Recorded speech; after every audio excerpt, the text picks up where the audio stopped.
প্রবাদ আছে, বিপদের বন্ধুই প্রকৃত বন্ধু। সেই বিপদেই দুই বন্ধুর পাশে দাঁড়িয়েছিলেন এনামুল, আস্থা রেখেছিলেন সরল মনে। কিন্তু সেই আস্থাই হলো তার জীবনের বড় ধরনের ক্ষতির কারণ। বন্ধুত্বের মুখোশে প্রতারণার শিকার হতে হলো তাকে।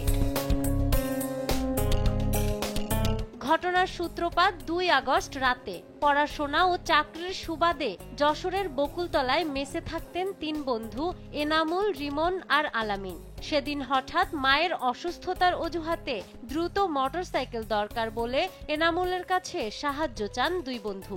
মানবিক কারণে এনামুল নিজের ইয়ামাহা FZ2 দিয়ে দেন তাদের। আমি মেসে থাকি, তো আমার গাড়িটা আসলে কিনা অনেক কষ্টের। আমার বাবা মা আসলে আমার গাড়িটা কিনে দিচ্ছে অনেক কষ্ট করে। মায়ের অসুস্থতার কথা বলে আমার কাছ থেকে গাড়িটা নেয়। আমি অনেক বিশ্বাস করে তাদের গাড়িটা দিই। পরদিন ফিরে এসে এনামুলকে তারা জানান ঝিনাইদহ থেকে বাইকটি ছিনতাই হয়ে গিয়েছে।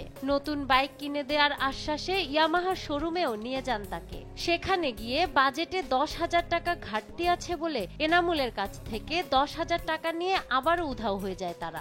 পরবর্তীতে আমাকে বলে যে ঝিনাইদহ থেকে তাদের গাড়ি, ঝিনাইদহের স্থানীয় লোকজন তাদের কাছ থেকে গাড়িটা নিয়ে নিয়েছে। তো এভাবে আমাকে বলে পরবর্তীতে বলে যে আমার একটা নতুন গাড়ি কিনে দেবে। আমার শোরুমে নিয়ে যায়।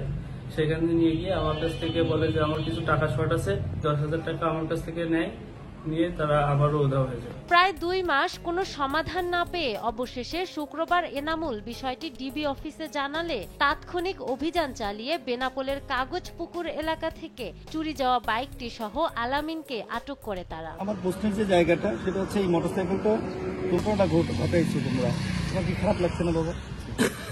তোমার যে এনামুলের মালিক আর তুমি একজনের মালিক সাজাইছিল, তার নাম তো প্রকৃত নাম? ওর নাম সাগর। মানে আমি সাজাইনি, ওই যে আমার সাথে যে ছিল রিমন এগুলো সাজাই দিয়েছে, তাই তো? আচ্ছা, এই হলো সেই মোটরসাইকেল যেটার মালিক হচ্ছে, আসুন ভেরিফিকেশন, যেটার মালিক হচ্ছে কে? দেখো ভালোভাবে দেখো, এই বাইকটাই তো সেই বাইক, এটাই তো সেই বিক্রি করার জন্য আসছে, তাই তো?